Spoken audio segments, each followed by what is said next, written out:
Okay. Alrighty. So we are holding Bruce is going to come. Ariel was going to come. Last minute he had a cancellation. We'll see who else jumps on. We are going to learn about we're holding page Ein Gimel Amud Aleph, Sanhedrin, middle of the page, pretty much. The line starts Gufa. And the art scroll, it would be 73A2.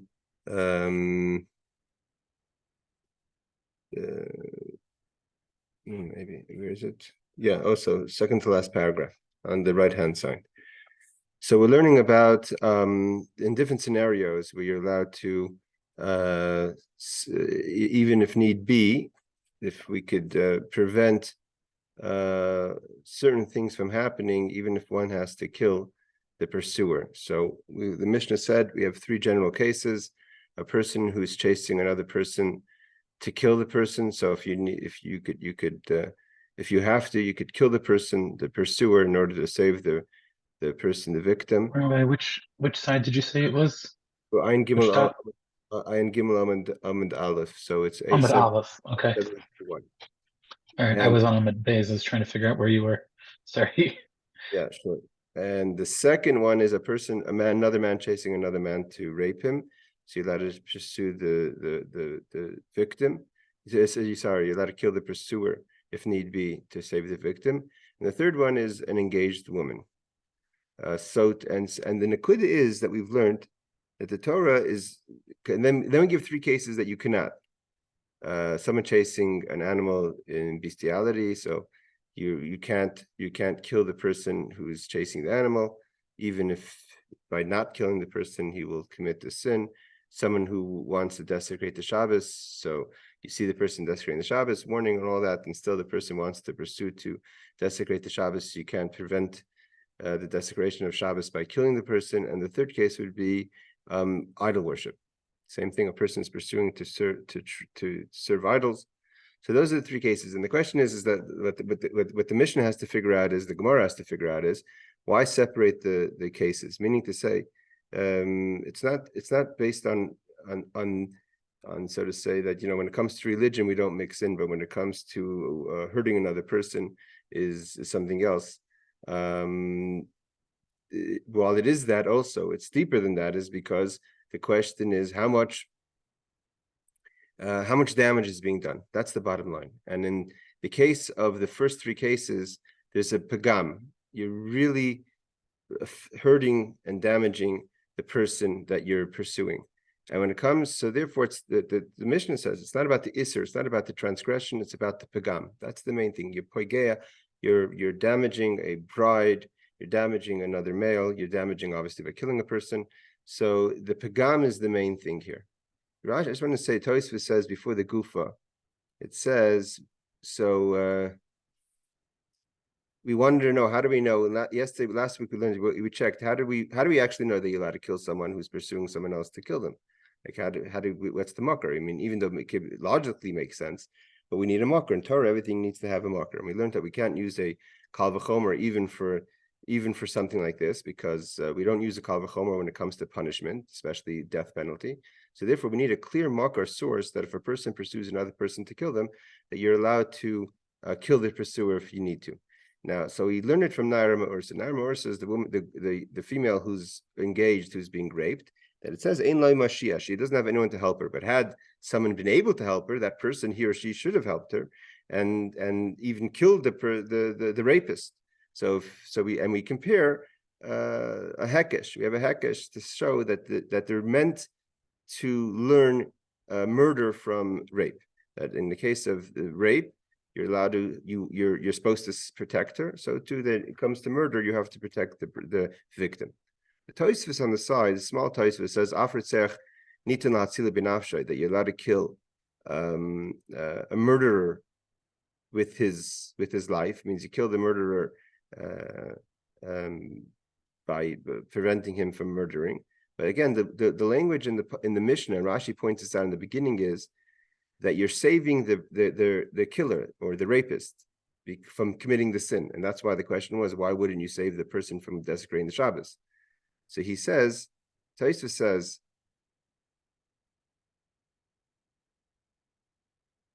that why don't we learn, like we said before, that we had a pasuk that says by the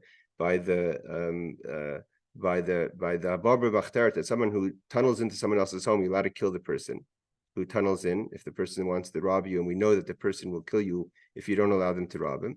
So, and we had a pasuk, mivahuka. The word vahuka comes to teach us that you're allowed to kill the person who comes to rob you in such a way. So why don't we just use that? The same idea that you're allowed to kill. It's a din of erodav. So Taisa says the answer. He says Veishlemer dahasam rishus. Over there, it's only permitted. You're permitted to kill him if you need to, if you want to protect your property and you're scared he will kill you, and you're certain the person will kill you, so to say.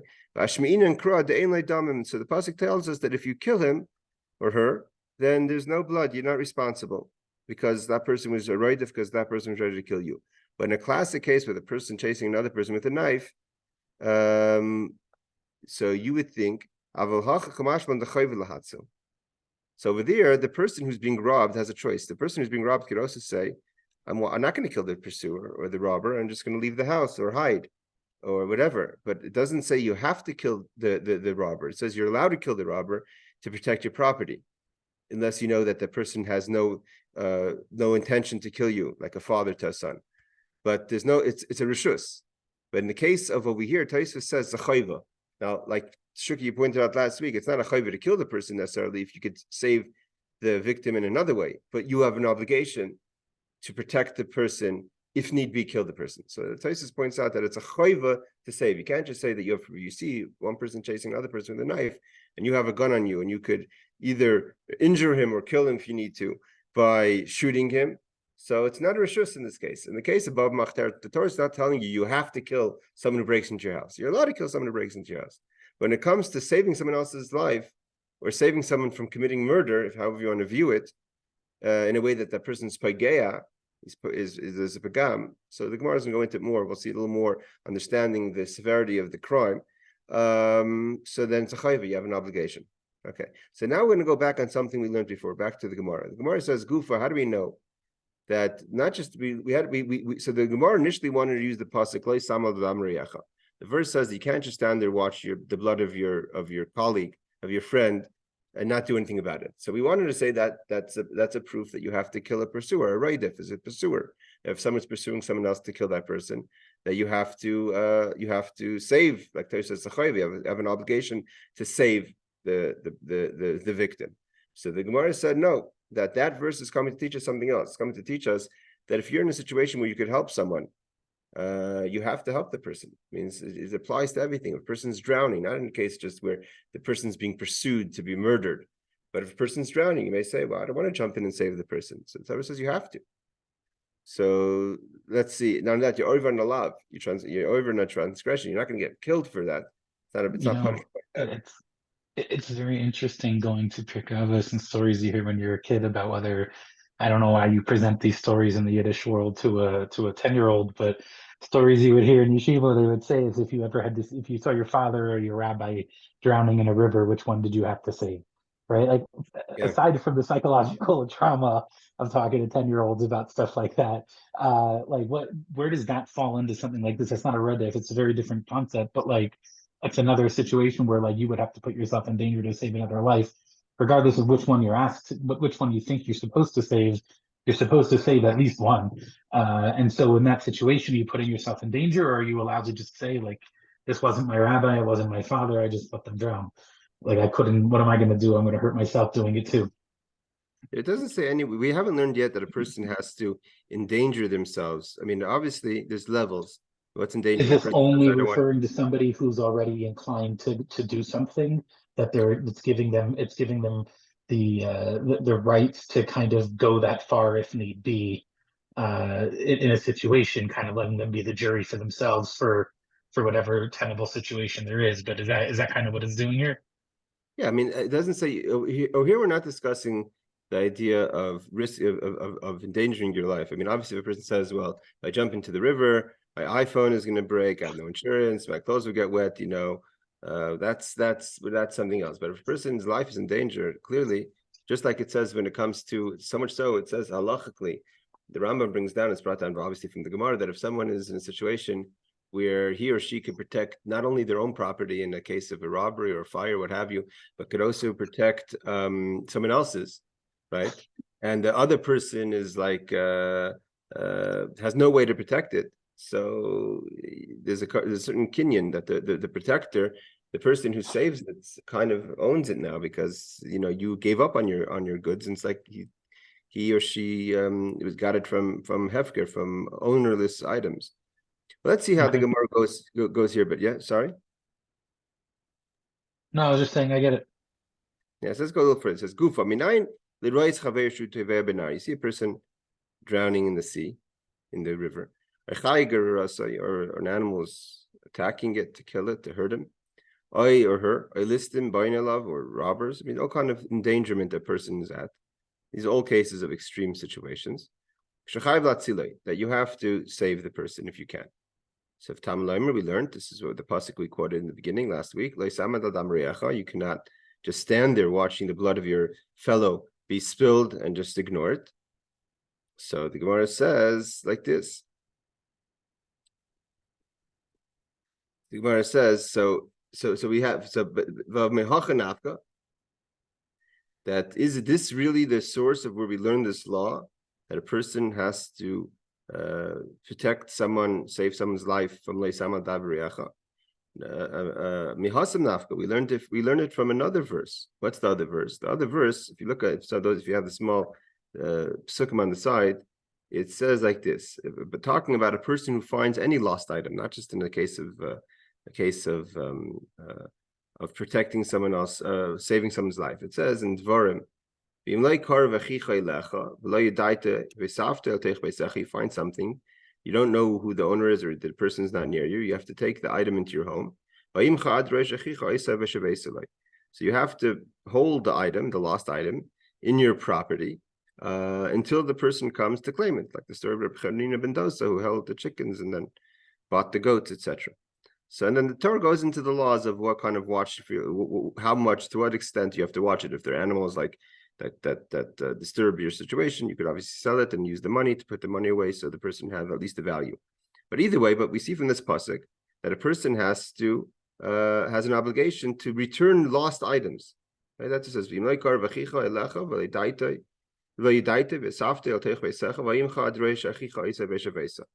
so he says, the Gemara is now asking, maybe we learn from that verse that you have to save someone. It says, Avadita gufoy minayin. So this says, so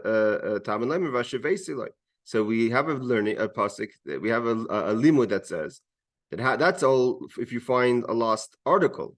You find someone's wallet, you find someone's chickens, you find someone's car, whatever, radio. But what about if someone loses their gufoy, meaning there's something about them that they're about to die? How do we know that you're supposed to save them? It's like, why is it any different than returning a lost item? Is returning a lost soul. So it says v'hashavei salai. We have an addition to the pasuk. It says it adds v'hashavei salai. You have to return it. We know they have to return it. That's the whole context of the context of the pasuk. So why does the pasuk add v'hashavei salai? It's coming to teach us that even if we're talking about a person's life, obviously that's also included. Like Rashi says, tam leimer v'hashavei salai, that kroy yiseru is the midrash. It's coming to teach us something. Not only you have to return the article, but you have to return the person's body, I mean the person's life. Like he said before, what's a vadita gufoy? Rashi says, you're going nitfa benar, like we have in our case, you're drowning, that you have to save the person. So the Gemara answers, so why do we need the verse of Leisama Dam Riacha? And in theory, we could continue the question and say, if we don't need the verse of Leisama Dam Riacha to teach us that one has to save someone who's dying from dying if you can, so maybe we could use that verse back to the case of a general rodef, that you have to kill the rodef, the pursuer. So the Gemara answers no. We need both verses, so to say. Because Imi Hasim, if just use the verse that says in Dvarim that you Vashavesela, which is a mitzvah saseh, a positive commandment, you have to return the person's life. Havamina, I would have thought binafshe, avamitrach umigmar agurei emaloi. I would think that when do you have to return a person's body, so to say, is only when you have an opportunity yourself to save the person. But to go out there, matriach yourself, and to hire people or what have you, means if you could just jump in, you're a lifeguard, obviously. But if we're talking about more complicated, you have to hire someone or call someone, which is matriach, you have to stress yourself. You would think no, because it only means if you're able. But if I'm not able to go out of my way, so to say, to save the person's life, maybe not. So comes the additional pasuk of Lo Samad Dam Reacha to teach us that no matter what, if you have to hire someone, if you have to call out for help, you have to call 911. And right, basically, how do you know you have to call 911 for someone? That's if you want to call that a tircha. That's not even a tircha, but if you would want to call that a tircha. So, like it says in Rashi, Rashi says, you can't just stand there. You have to try every single way to save the person. That no person shouldn't die. Okay, so now we just wanted to go back to that case, and now we're going to continue back to our Mishnah.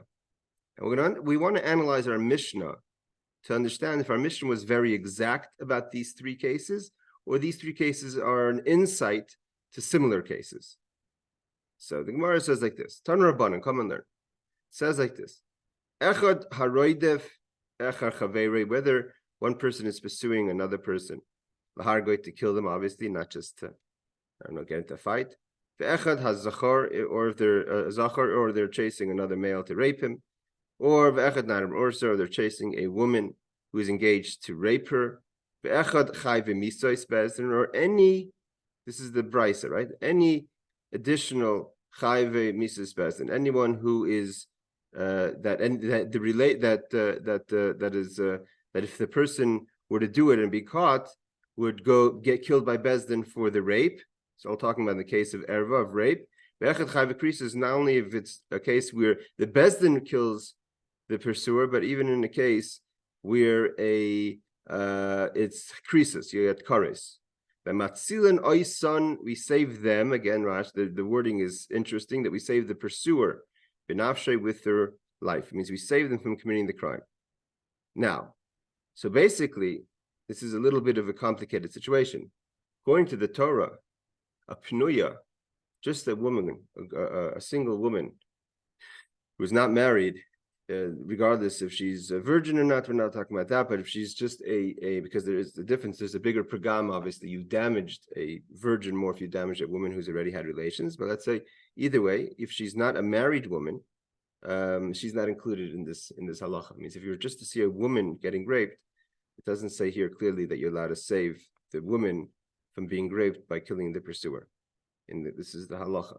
So it says, but in the case where the people are cases of misas bezdin, like if the person were to willingly have a relationship with this woman, and bezdin knew about it and warned him in all the conditions, that even if they both agreed, they would both be put to death, or both die through karas, through punishment from heaven, death from heaven, that you don't allow that case. It means if the woman were a married woman, classic case, a woman's a married woman who has a relationship with another man who's not her husband, they both get put to death. That's the Torah, right? A married woman.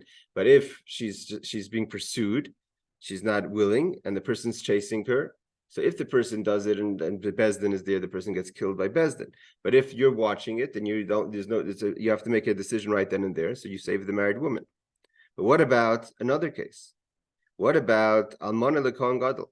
A kohen gadol, high priest, we're talking about, obviously, hypothetically, is chasing a almana, a widow, to molest her, and she's running away. And the happens is the kohen gadol is not allowed to get married or have relations with an almana, with a widow. That's part of the Torah. It says you're not allowed to do that. And if he were to do it to her, if he were to have relations with her, she's no longer allowed to marry any kohen. She becomes damaged. If he does a sin with her, then she becomes damaged. She becomes a halala. And if she becomes a halala, now she no longer can marry any kohen, and she's considered damaged. That's a pagam. So one would think then, in that case also, she's running away. She doesn't want the kohen gadol to. I mean, in a case where they're doing it willingly, then it's again, they're both oiver and alav. But in the case over here, he's pursuing her, and she doesn't want it. She's running away. So maybe you would think that you could kill the kohen gadol because he's going to damage this almana, even though she's not a married woman, but now she would no longer be able to marry kohen because the kohen gadol would make her a halala. So, or a grusha of a chalutza l'kohen hedyet, or a woman who's divorced or chalutza, she was disengaged from the obligation of marrying her husband's brother. So now if a kohen's not allowed to have relations with her either, so he's pursuing a divorced woman. So, and she doesn't want to become a halala. She wants to be able to keep her pride, or she's not damaged by the kohen being with her. So, nevertheless, you can't kill the. How do you would think maybe you're allowed to kill the kohen as well. Kohen hedyot, the regular kohen, not a kohen gadol. You're not allowed to save them, the kohen or the kohen gadol, by killing them from preventing them from pursuing this rape of either the widow to the kohen gadol, to the high priest, or the divorcee to the regular priest. So you're not allowed to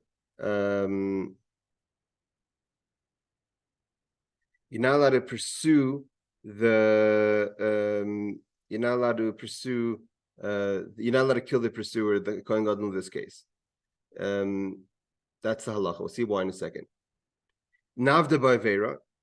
Let's say the Veira already happened. We'll see Rashi in a second. But the Veira already happened. The rape already happened. So then you're not allowed to kill the person in any case, even the Naimar Ursa, even the divorce, even the engaged woman. If she's already been raped, it's too late. You can't kill him. We'll see what Rashi explains what that means. Yeshla Mashiach Ein Matzil Oisai Benafshay, by killing him. Yeshla Mashiach Ein Matzil Oisai Benafshay.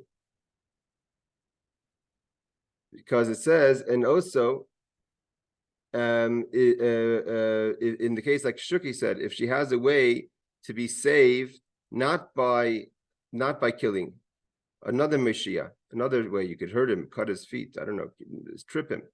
Then also you're not allowed to kill. You can't just kill. You have to try to prevent. But if you can't prevent, you could kill. But if you have Yeshla Mashiach, but if you have another way to save her, so then you don't kill. You can't just kill the pursuer. Rabbi Yehuda adds, Af ha'imeres hanicheloi shloi hargenu. Add to that, a woman who's being pursued, you see it, she's running away, and she sees you chasing. She says to you, "Don't kill him. Let him," because she's scared that he's going to kill her, right? If he's not fast enough, so she'd rather get raped than get killed.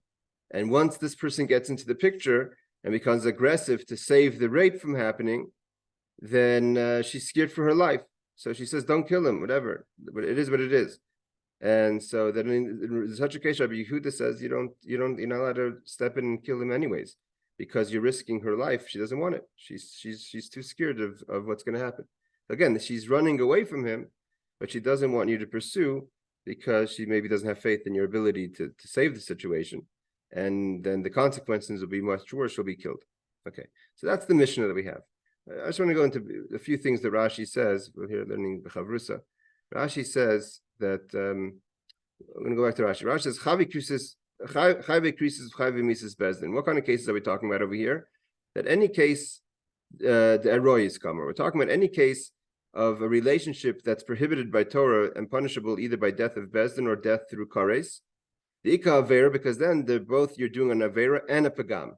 When you have relations with a woman you shouldn't be having, you're Paigeya, you're damaging the woman. But Tanin de Masnisa Nami Hachi Svirle. Here Rashi says this Mishnah is not arguing on our Mishnah. Marina and Stama, because otherwise the Mishnah would say there's a contradiction. The fact that the Gemara doesn't ask about a contradiction, it shows that one is that both Mishnahs agree that this includes, it's not just talking about a case of murder or male rape or female rape.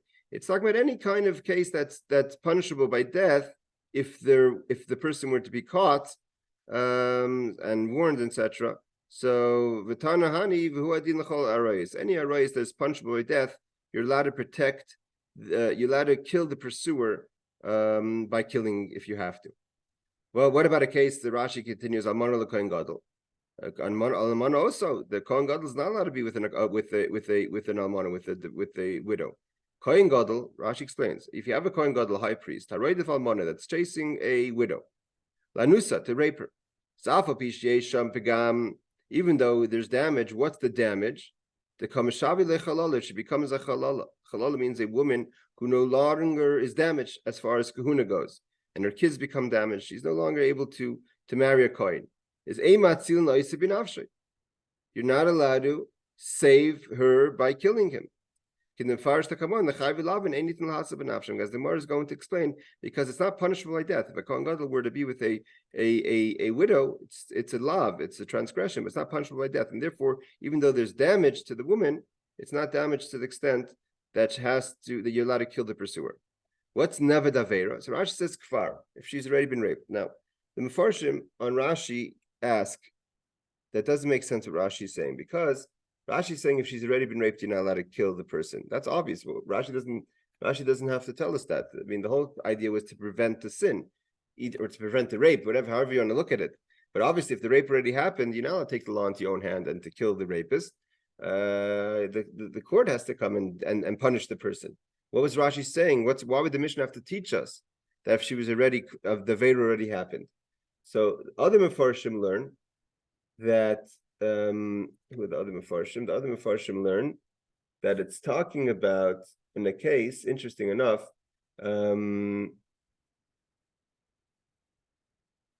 it's talking about the Minchas Chinuch says in a case where he rapes her once and he wants to rape her a second time. So in this case, where he raped her once and wants to rape her a second time, the damage has already been done. So the second rape is not considered that you're adding to the damage. I mean, you're adding to the pain, obviously, and you're adding to we're not going into the effect of rape. We're talking about the effect of the pagam, the damage in the woman's, an engaged woman who's been raped is damage to her husband.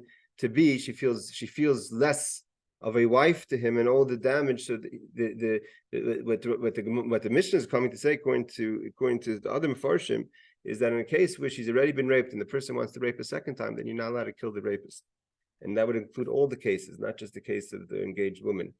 Others say it's talking about where he hasn't finished the act of rape, only initiated it, started it, but already got past the point of the avera. Even though he's in midst of the act, he's still not allowed to kill him. Again, these are hard. We're not going into the emotional part of it. We're going to the halacha part of it. So Rashi continues, the emat silin. Why can't you save a person why can't you kill a person in these cases? And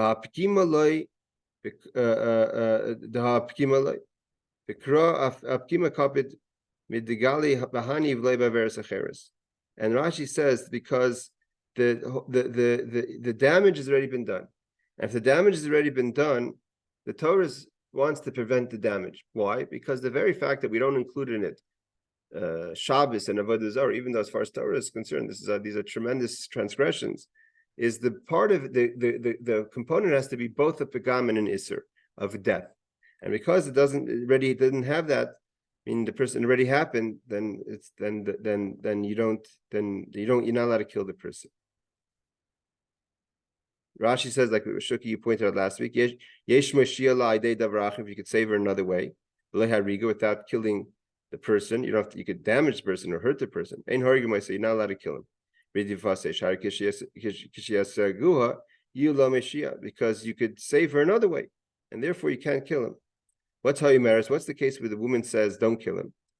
So Rashi explains Ha'imeres, a woman who says, to the matzilin, to the people that are trying to save her, or person, let the person who's chasing me, don't chase him,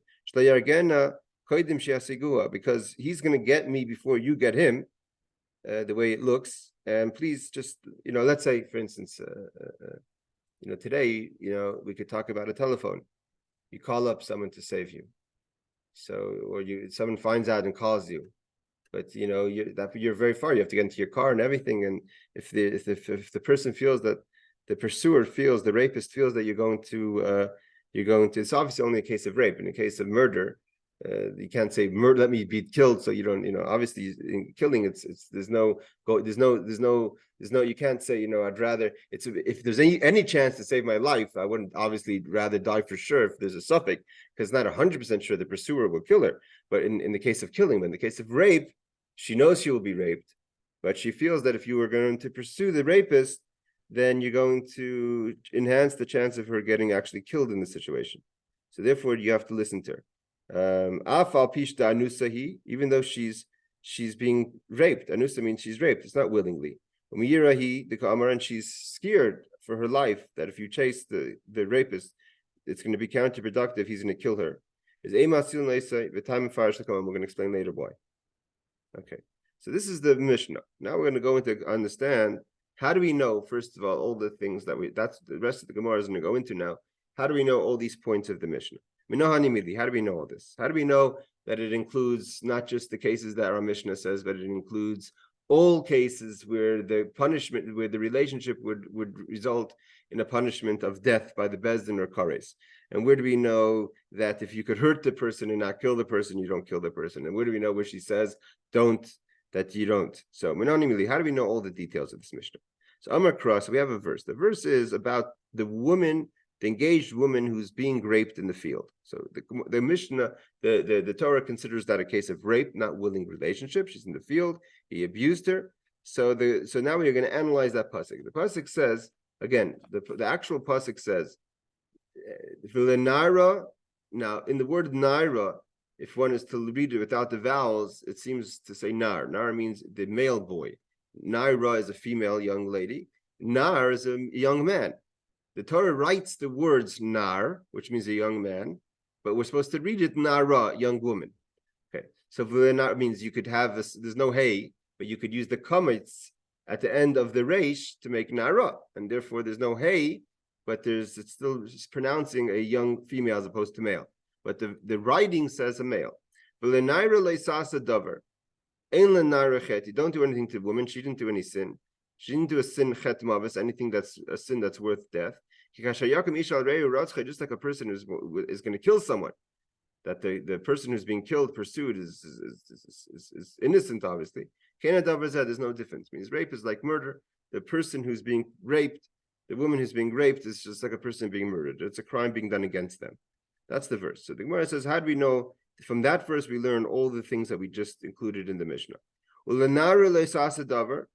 The verse says, to the young woman, don't do anything. That's the pronunciation, not the writing. Again, the pronunciation is na'ara. She didn't do any sin that's worthy of death. So the writing is nar. The pronunciation is na'ara. It says nar, young boy, but we pronounce it young woman. So because you could just you could drop the hey and put a vowel under the resh. So the Gemara says nar zeh. The reason why it's written as nar, as young boy, is coming to teach us that even a young boy who's being pursued for rape, or a man is being pursued for rape, that you could save the person from being raped by killing the rapist, if you have to. Nara, so what about the pronunciation is young woman, so that is to include Nara Morsa, a young woman who's engaged. Chet, what does it mean, chet? What kind of sin? What is the verse coming to add with the word chet? Eluchai v'krisis, these are the people that would get killed by kares, which is punished by God. Their soul gets cut off. Maves, that they get killed. Eluchai v'misa, these are the people that would get killed by Bezdin for doing such an act. So now the Gemara says, I get that. Okay, so we know that the pasuk teaches us that in any case punishable by death, either by God or by Bezdin, or if it's a boy or if it's a young girl, all that is in the pasuk. But the question is, kol hani mili lamili. Why do I have to have those all included in the pasuk? Why can't one teach the other ones? Tzricha, we need it. Now the Gemara is going to go in by explaining why we need it, to be understanding a bit of the thinking of the Torah. The ikasev rachman nar. If we just said a young boy being raped, and from young boy being raped, you would want to learn about any capital punishment or punishable by death by heaven that is that's being committed, would be you're allowed to kill the pursuer. So we wouldn't be able to learn that out just from a young boy being raped. Why? If it were just to teach us a young boy, at the end of the day, it's not natural for a young boy to be raped. That's greater damage to the person's, that something's happening to him that should never happen to him. It's not regular. Aval Naira de Urcha, but in a woman, although she doesn't want to be raped, specifically she's engaged woman, but the actual intercourse is a normal way of intercourse. And because the intercourse is a regular way of intercourse, so Emallah, you would think maybe no, because the damage is less. The pagam is less because it's not regular for the boy. So we wouldn't be able to learn that a boy being raped is as severe. I think even halachically, when it comes, the Rambam brings down, when it comes to questions in these situations, like you could only save one. You could only save a young boy from being raped or a young girl from being raped, like Shuki said before, these traumatic questions that you would ask, but the questions could happen. Unfortunately, they could have happened not too long ago in the horrible acts of Aza and Shmini Atzeres. So in horrible acts in Eretz Yisrael from the people from Gaza.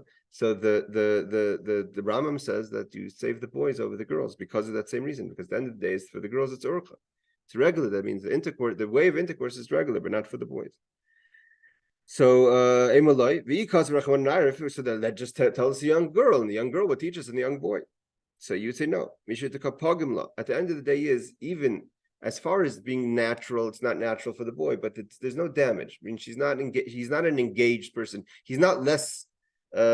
He's not damaged in the way that a young girl is damaged. The Torah doesn't. It means it may not be natural. It's not regular for him, but he's not an engaged woman, and where the husband's going to say, I don't want to be with a woman who's been raped before. So therefore, the pagam is less. Avanar delay kapagim. Rashi says the Gemara says it's not a pagam. It's not called a pagam. Rashi, let's learn the Rashi to understand the difference.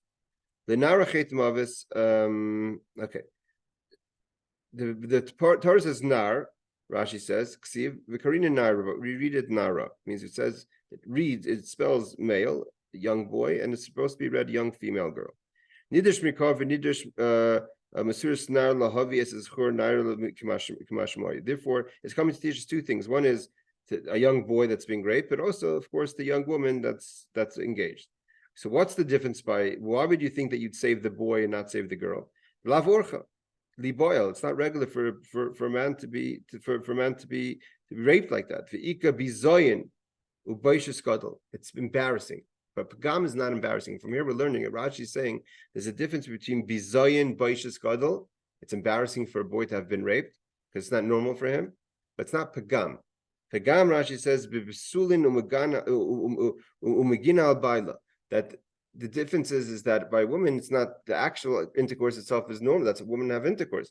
But the problem is that pagam, it's damaged. The husband looks at her, there's damage. Meaning to say, the Torah would say, you could say also a young boy that wants to get married, and if the young woman would find out that he was raped once, maybe, but that she wouldn't look at him as damaged. She just feel bad for him. He's been hurt, he's been embarrassed, but she doesn't consider that damaged. A pagam is damage. It's not the same thing as embarrassment.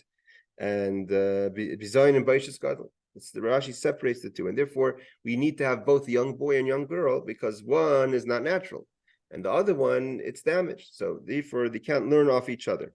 Okay. Right, this is making it very clear the delineation between physical, psychological, property, et cetera, like the different types of damages, the way that the court would look at them. Is that right? Because I mean, one example is earlier on in the Gemara when we were talking about financial stuff, there was discussions of the damage to a financial reputation, right? And so it's always trying to identify what is the thing that is damaged here, and identifying which set of boundaries of halachas apply to it based off of whether it's physical harm, psychological harm, like familial harm, long-term side, things like that. Is that kind of why it's so deep in the depth here? Yeah. I mean, what's at the heart of the Mishnah is the separation. If the Mishnah were to say that any capital punishment, means any act that is punishable by capital punishment, even by kares, not by bezin, even if God were to kill the person, doesn't only include acts of rape, or there's many cases where a person, unfortunately, of capital punishment. So again, like the Torah, like the Mishnah starts off to say, you're saving the person from doing a sin. Okay, any sin that's punishable by death, you have to kill the person better than let the person commit the sin. But we separate. We say no, Shabbos not, Avodah Zarah not. These are huge averas. Even bestiality not. Right? The Torah, if you were caught sleeping with an animal, you get put to death. But no, but a young woman who's engaged and a young boy and killing, yes. So what's the difference? So seemingly you would say, because the question is who's being hurt, right? Is the person, in the case of rape, in the case of murder, right? There's another person involved. It comes to Shabbos, it's so to say, you would think the Torah is saying it's your business. You want to desecrate the Shabbos. I'm not going to kill you because you want to desecrate the Shabbos. I'm not going to kill you because you want to serve idols. God will deal with it. Or I don't want to kill you if even bestiality, because we don't protect the animal like we protect another person. But the Mishnah doesn't look at it that way. The Mishnah says that matzilon, you're saving them. So if you're saving them, what's really the difference? And the difference is the pagam. And the pagam is really that the person on the other side is being damaged. But the question is to what extent, and how much is that damage that's being done, and that's a severity in the crime, not just a severity for the victim, but even for the criminal. And therefore, the Torah says that in the case we have to analyze what exactly is being done over here. Therefore, a case of a kohen gadol chasing an almana, the almana is screaming and saying, "Kill the guy! I'm going to be damaged." And what it says, it's not the kind of damage that the Torah views as a damage, or the case of just a regular pnuya, a young woman, right? If you see a young woman, chas v'shalom, being raped, the Torah doesn't allow you to take the law into your own hand, because the pagam, she's not engaged and she's not married and blah blah. So even though the emotional damage is there, but doesn't have the pagam, and so the zachar, it's lo urcha. So the Gemara says yes, and it's unfortunate, but that's just the way it is. That's a halacha. So we have to, if that's the halacha, we have to really understand how to define it. Therefore, we have to add urcha, pagam. Is it regular? Is it not regular? In theory, why would because at the end of the day is if you rape a woman, according to Torah, you don't get killed for it. If you rape a boy, you do get killed for it. If you rape a woman, you don't get killed for it. You have to pay the father, you have to pay the girl, you have damages, all that kind of stuff. You don't get killed for raping an unmarried woman. That's just a halacha. So therefore, you can't. There's no pun. It's not an act punishable by death. You're not allowed to kill the pursuer. You're not allowed to kill the rapist. But in case of the boy is punishable by death. The animal is also punished by death. But we're not considering the damage done to the animal. But the boy does have a damage, but not the same damage as a woman. Therefore, you have to have both cases. All right, let's go a little further. So the Gemara says like this. Okay, so we get the two extreme cases of a young boy being raped or an engaged girl. But you have a lot of other cases that are not that extreme, meaning to say, the Torah doesn't view a young woman being raped who's engaged to a married woman. Married woman who's being raped, it makes sense. You don't have to be a scientist to figure that one out. That a person who's a young woman who's engaged, never been with her husband, and husband's, looking forward to his wife, his bride to marry someone, the honor of it. And all of a sudden he finds out that she was raped. Even if she's raped, it's not her fault. But it damages, like you want to call it psychologically, there's damage in the relationship. With the woman who's married, they're married, and it's not like it's too. The point is not it's too late. It's not the same thing. I mean, you didn't enter yet the relationship. It applies to many things. If a married woman, husband gets sick mentally or physically, so she's married to him. That's right. That's part of the vows they say. In all situations, we're going to be together. But would a woman necessarily get married to a man who even if it's not his fault, gets struck by some sort of physical ailment or emotional or has a mental breakdown? She would say, "Well, I engaged him. I have to marry him." She would say, "Well, I'm not married to him yet, and I loved him, but I'm not ready to marry him and live this life because she's not yet married to him." So we see clearly that there's a difference between engagement and marriage. But so therefore, the question is that if we already brought down these two cases, why can't we learn the other cases from these two, from the young boy and the young girl? So that's exactly what I said. The reason is because the extreme of the extreme situation of an engaged woman is not as extreme as a married woman. So V'ikos of Rachmana Hani, last line of the Mishnah. What about, let's just say those two, the young boy and the young girl, and everything else should be included. So they say, Mishum Dahai Lav Orchahu, V'haka Pagimla. So it's much more damaging for an engaged woman because the pagam is much great. It's not regular yet. She hasn't yet had relations. Not regular, of course, for the boy. But in a married woman who's being raped or whatever, that the urche, that's more, it's more regular. And the pagam is not so much. I mean, to say is, for instance, included in this is not just the married woman. Included in these is if a chas v'shalom, a brother is chasing his sister, that's punishable by death, and you're allowed to kill the brother. So, but let's say she's not married yet, so it's not she's not right. She's not married yet. Let's say it's not like it's she's already had relations. So it's not you know why she's different than the engaged woman. The difference is because the begam is not as great. The Torah looks at the extreme damage done to women. In the most extreme cases, an engaged woman. Anything outside of that is not as extreme. Even a brother raping a sister is not as extreme, or a father to daughter. All the cases that the Torah mentions that you're not allowed to have relations doesn't come to the level of an engaged woman. An engaged woman is the largest begam, and therefore the Torah says Shara is to urche. First of all, it's female to male to female, so it's not male to male. And v'lei nafesh pegamayu, it's not such a great. The pegam is not as severe as it is, and it could be in ways it's emotionally more damaging. But it's not. The Torah doesn't look at the pegam. Again, pegam is not bizayon, and it's not even trauma, because one would argue clearly that being, God forbid, raped by a relative, never mind a father or a brother, is more traumatizing than to be raped by someone out on the street, where whatever. I mean, as traumatizing as it is, I don't know if you could compare the trauma. But pagam is not trauma. Pagam is the damage, and the damage to a engaged couple, the Torah views as the most extreme case. Bizayin, embarrassment.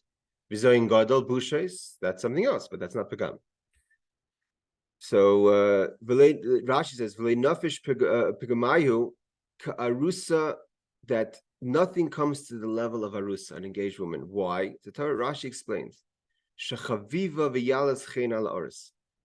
The Torah really looks at the relationship not just of her, but of the union. And in the union of an engaged couple, the oris, the engaged man, has a certain, when he got engaged, again, no one's blaming the woman, but he went out there, he waited, and he wanted to have a certain woman, and now it's not what he wanted. He's disgusted by it. It's not, I don't want to use the disgusted by her, but this is, I mean, you can imagine what's happening to this young couple.